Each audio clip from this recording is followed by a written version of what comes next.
It's time for UFC Fight Night Lemos versus Jandiroba, and I can't wait for this absolutely stacked fight night card, top to bottom. I mean, it's just got massive name after massive name. We're going to start with the early prelim opener. We're going to end with the main event, and I'm going to give my prediction and breakdown for every single fight on the card. I would usually restart the whole video for messing up saying prediction and breakdown, but for this one, I don't care, okay? So we're going to power through mistakes, because this whole card is a mistake, as far as I'm concerned.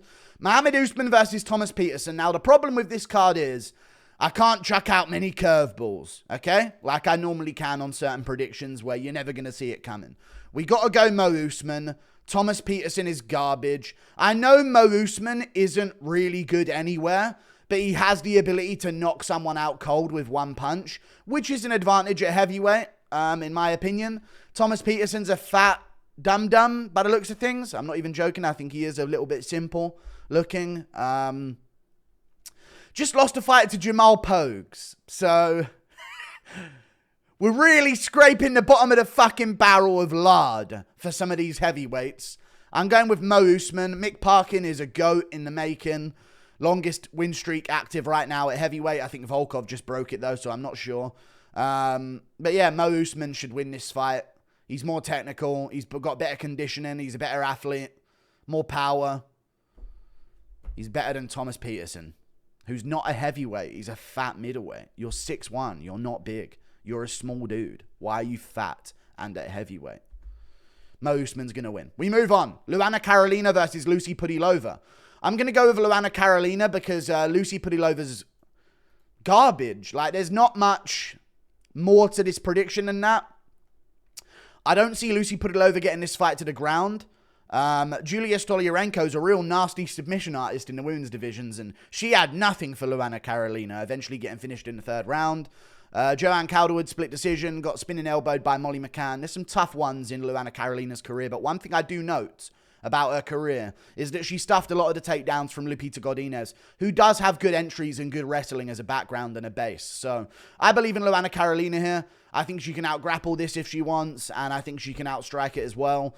I don't rate a win over Yanan Wu. You know, she's already lost to Jocelyn Edwards, who's basically Luana Carolina anyway. Like, the similar style, just style. Fuck. Shouldn't have said that. But either way, she's very similar style-wise to her, guys. It's all the style-based comparison there. But yeah, I'm going to go with Luana Carolina. She's bigger, more athletic. Has she got a reach advantage? Show me a reach advantage here. We've got a reach advantage here as well. I'm taking it. Luana Carolina's going to win this fight. And she's Brazilian. Lucie Pudilova's she's from Dublin, Ireland. You know what I mean? She ain't got nothing to be mad about. You know what I mean? So I'm going to go with Luana Carolina, in all honesty. We move on. Up the card to another fight, which is Loik Radzhabov versus Trey Ogden. Now, I was going to do a little whoa just when you thought I was going to zig, I zag. And I go with Trey Ogden. But then I realized that Abdul Karim Al-Sawadi is basically Trey Ogden. So, I don't even know. Because, you know, Trey Ogden's tricky on the outside. He's like a little Volk. Like a shit version of Volk. Like tapping his little low kicks and jabbing the body and popping out. And doing these little moves where he tips and taps and tries to outpoint you. And he's done it to a few people. I think he beat Daniel Zellhuber in that way, if I'm not mistaken, where he just sort of out-titted for him. No, it was Ignacio Bahamondes that he beat. And no, he beat Daniel Zellhuber, lost to Ignacio Bahamondes, but had a similar approach against both of them. He lost a fight to Jordan Levitt, though. And that's worrying. That's a worrying sign, in my opinion. Loik Radzhabov, you know, he's had his loss. I think he lost to, the Polish guy, Mateusz Rebecki, which isn't a bad loss. He's a dangerous dude, especially early in the fight. If you're in the first and second round with Rebecki, he's a very dangerous guy. Loik Radzhabov beat Esteban Ribovic. I think he shouldn't have won, and I think Esteban got kind of robbed. I thought he did a bit more damage. But, you know, I feel like that's a pretty decent, close fight, even if he were to not receive the decision. And Abdul Karim Al-Sawadi is an extremely good, very well-trained fighter. I'm not just saying that because he beat George Hardwick. He is very, very good. So I am going to go against Trey Ogden here, and I'm going to go with Loik Radzhabov getting this one done by either TKO or Maybe even a decision win, 29-28. He probably lose the third round. I can see him slowing down at a certain point, but I don't see him getting finished. We move on. Miranda Maverick versus Dione Barbosa. Yeah, I'm going to go with Miranda Maverick, I think. Longer training. She's been doing it for longer now. She's 27. You know, I remember when she was young in her career and they were talking about whether or not she was going to finish school before she started or university or whatever she was doing. She beat Andrea Lee in her last fight quite impressively, I thought. Priscilla Cachoeira finished her. Not really other great wins. Jasmine Jasudavicius beat her, so that's not really a good look. And Dione Barbosa's coming off a win over Nesta Carriacate. Whereas basically what you're arguing is Carriacate gonna... I think Carriacate's worse at dealing with grappling than Miranda Maverick is, by far.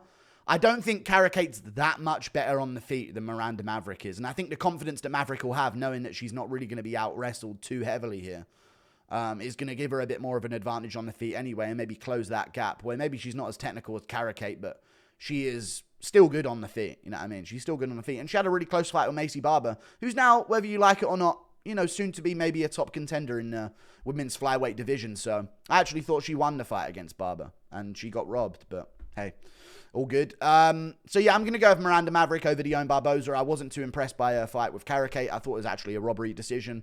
And I don't rate Carriacate too high either. The only real reason she was in the UFC is because she went to war on the Contender Series. She arguably didn't do enough to show skill-wise that she belonged, but she had a really fun fight. I don't know if I rate her that highly, though. So I'm going to go Miranda Maverick. We move on. Brian Kelleher versus Cody Gibson. I'm going to go Cody Gibson. Now, I know I said I'd never pick him again because he's incapable of harming another human being, and I do mean that. But he maybe could harm Kelleher. You know what I'm saying? A gnome. So I'm going to go with Cody Gibson getting this one done by decision.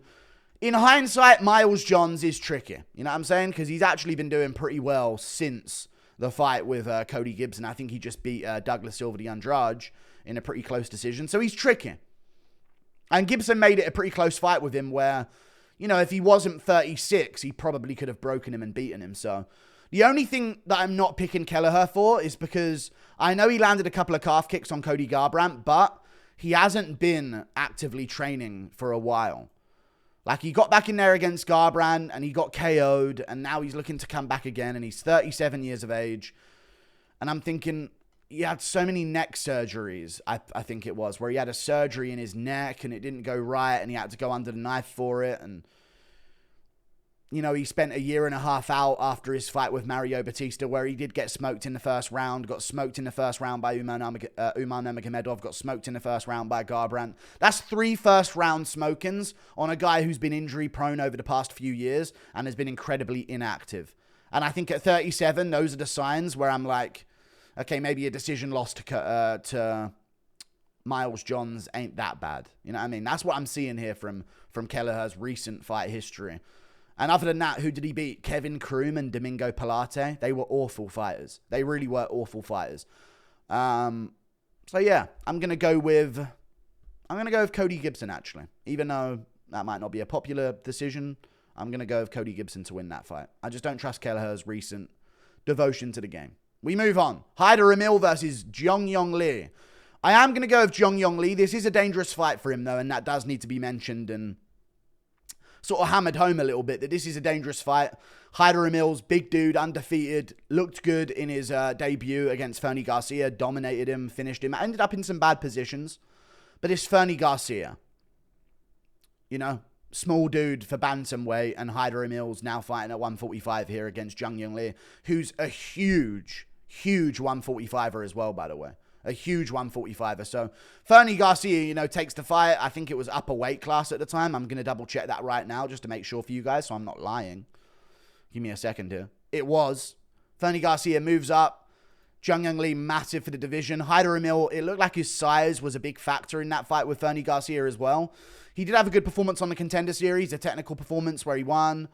But I'm thinking Jeong Lee, Blake Builder, I would say, is maybe arguably, from what I've seen, equal to, if not better, than a Hyder Amil offensive grappling. That might be a retarded thing to say, but I've been watching their fights, And I'm not noticing a real difference in the entries or anything like that. In fact, I think Builder does more technical takedowns.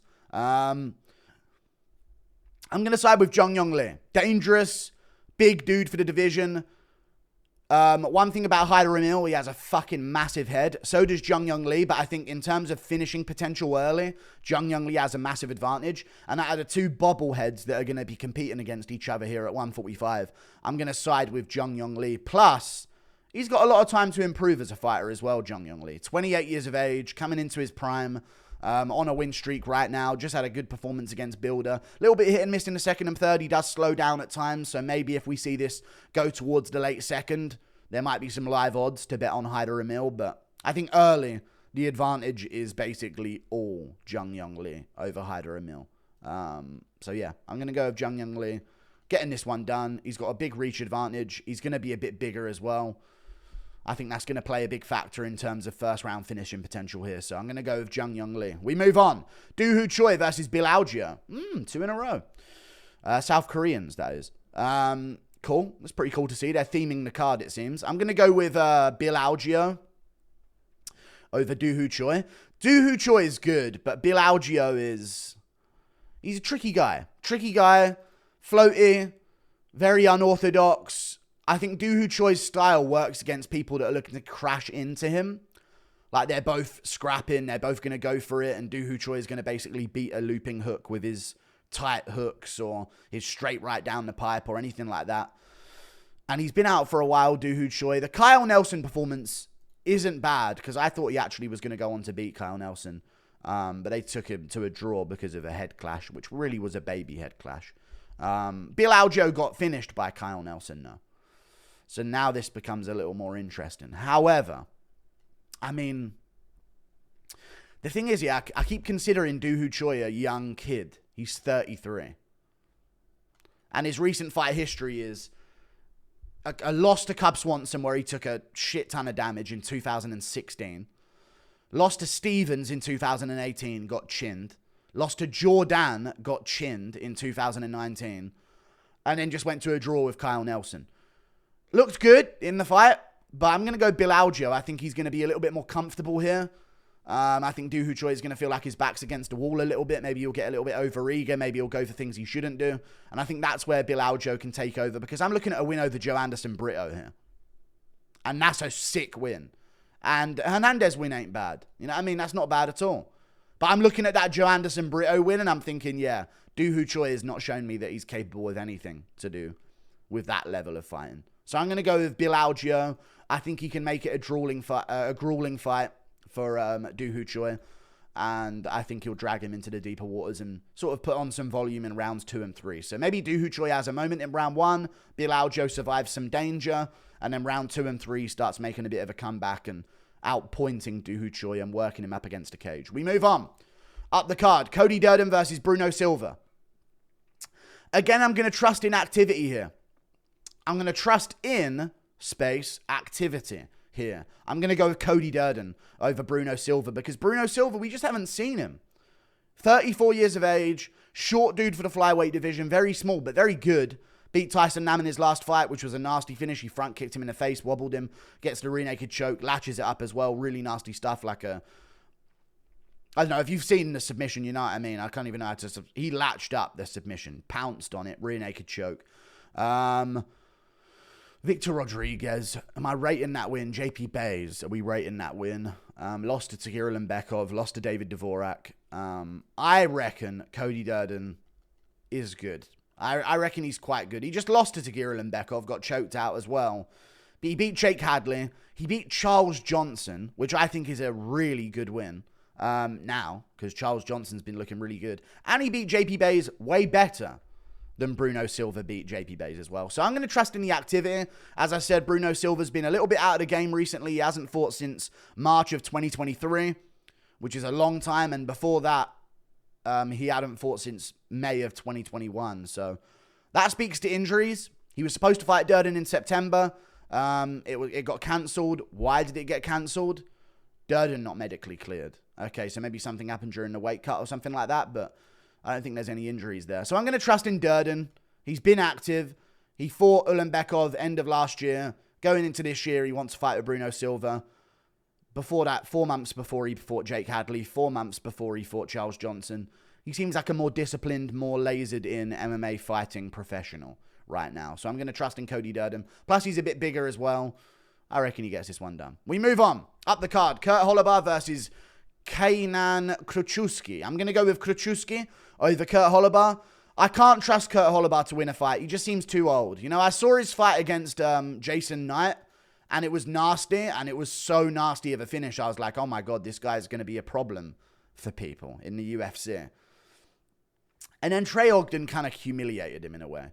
He beat Austin Hubbard. Good stuff. Got a triangle there.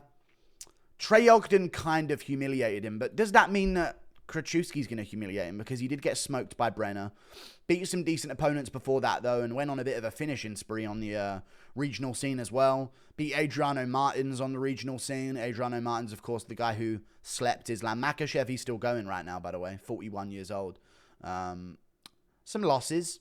Some losses since beating Makhachev. Kind of fell off a little bit, I'll be real. But all good. Oof, do I do with Kruczewski? It's a tricky one, right? Because Holobar is good. But Kruczewski's 15-2. Young up-and-comer. He's not young. Do I want to... How much do I value Kruczewski? He's a big dude for the division. He's going to have some reach here. His last fight was at 165, remember, because the Alves-Brenner fight kind of got botched together on short notice, if I'm not mistaken. I'm gonna trust at Kruczewski. He hasn't made it yet. He's been focusing the entire time. He's been locked in on his career.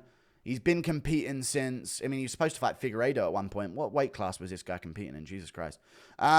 He's been competing since 2013, so... I'm going to say that this is his time more than it's Kurt Holobar's time. I'm not trusting in these old cunts anymore. I know I went with Cody Gibson, but Kelleher's older. I'm not trusting in these old fuckers anymore, to be honest with you guys. We move on. Up the card. Steve Garcia versus Seung-Woo Choi. I'm going to go with Steve Garcia. I've doubted Steve Garcia enough because he looks like a victim nerd, like a rat human. And he looks like he should get beaten up. Like, normally when you see a video and there's a guy that looks like Steve Garcia in there, he's like screaming about, I am the alpha and you need to listen to what I say. And then they just get slapped in the face and everyone goes crazy. You know what I mean? Like, that's the normal experience you'd think when you see a footage of a fight of a guy that looks like Steve Garcia on camera. But he's actually pretty good. Training at Jackson Wink. Has looked really good in his last few fights. Beat up on Malik Wazel Costa very impressively. Finished Shadilan Nerdiembeke. Nasty. Nasty finish as well. Chase Hooper beat up on him. Finished him in the first round. And Chase Hooper's looking like he's about to make a run. So that looks pretty good. He got KO'd by a Mahashe, which is tricky. But other than that, he's looked pretty good throughout his career. Dangerous finisher. And Seung-Woo Choi, something we have to mention about him, he's chinny. The guy's chinny. Gets wobbled in most fights. Gets dropped by punches that don't even look like they're good shots. Beat Jono Aarons, which is a good win. But Trezano put him away. Kalibao put him down in their fight. Caceres was hurting him. Eventually, rear naked choked him after Seung-Woo Choi actually nearly illegally kneed Caceres. So, Seung-Woo Choi is a weird one because he has glimmers and moments of, like, amazingness. And then it's just like, oh, he's been dropped by that. A jab. You know what I mean? What's that? Steve Garcia is very powerful. He's very big for 145. And when you're a guy who I'm worried about your chin, Garcia is extremely powerful. Massive for the division.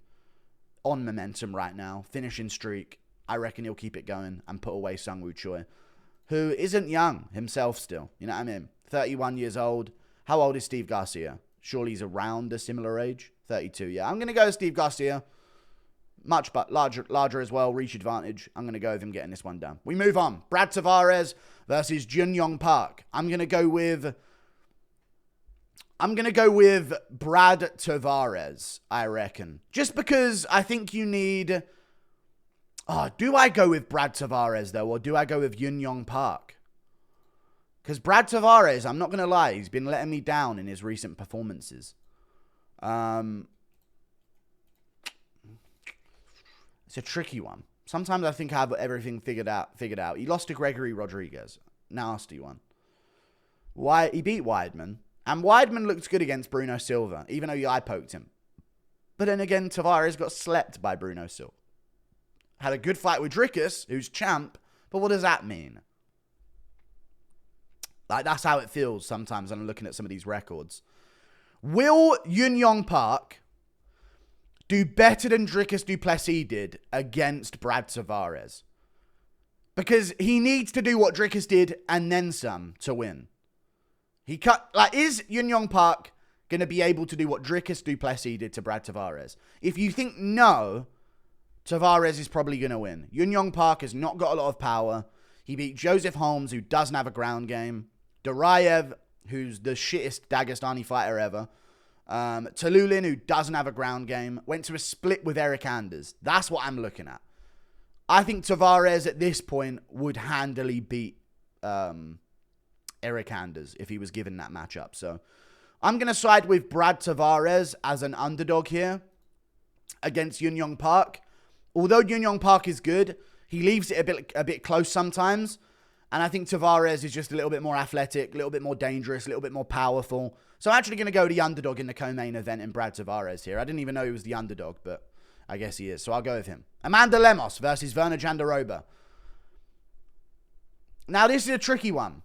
Actually, a tricky one to predict. Virna Jandiroba's all right, you know. And Amanda Lemos is extremely powerful. And I do kind of want to pick against Jandiroba just because I don't want to see her succeed. I don't want to see her in general, but I don't want to see her succeed in the division because she's ruining everything. She's never lost by finish, though. That's what I'm thinking. Went to a loss to Amanda Ribas. That's not a great look, by the way. Mackenzie Dern beat her. Pretty close fight, though. Very close fight. Arguably could have gone to Jandiroba. I'm not even joking. It was a very close fight. Beat Lupita Godinez. Very close. Is Lemos better than Godinez? You kind of have to imagine she is. You know, really close fight Jandiroba had with Marina Rodriguez, Lupita Godinez. Lemos beat Marina Rodriguez by finish. Early stoppage, I get it, but it was like a Cannonier Imavov level stoppage. Beat Dern herself and really put a whooping on Dern, dropping her in that fight quite badly.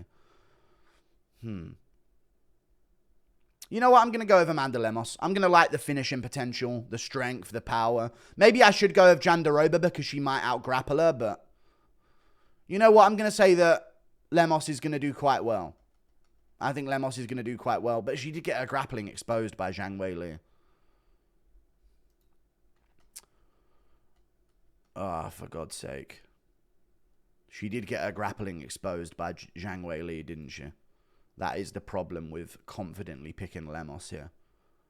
Her grappling got really exposed as far as I remember. We're literally deciding in the moment what we're picking. You know what? It was such a bad exposure of her grappling against Zhang Weili. 16 minutes of control time in that fight. But then she also had moments against Zhang Weili in round 4 where you were like, oh, hang on. I'll go Jandiroba. Is Lemos an underdog? What are we looking at in terms of odds? You know, I'll go Jandiroba. I'll trust in the favourite here. I'll go Jandiroba. I forgot how badly Lemos' grappling got exposed against Zhang Weili because it was literally non-existent. And, you know, Angela Hill had a really close fight with Lemos. I think Virna Jandiroba is all right. Even though, you know, we don't want her at the top. It is what it is. She's all right. I'm going to go with Virna Jandiroba. Goodbye. Toodle pip.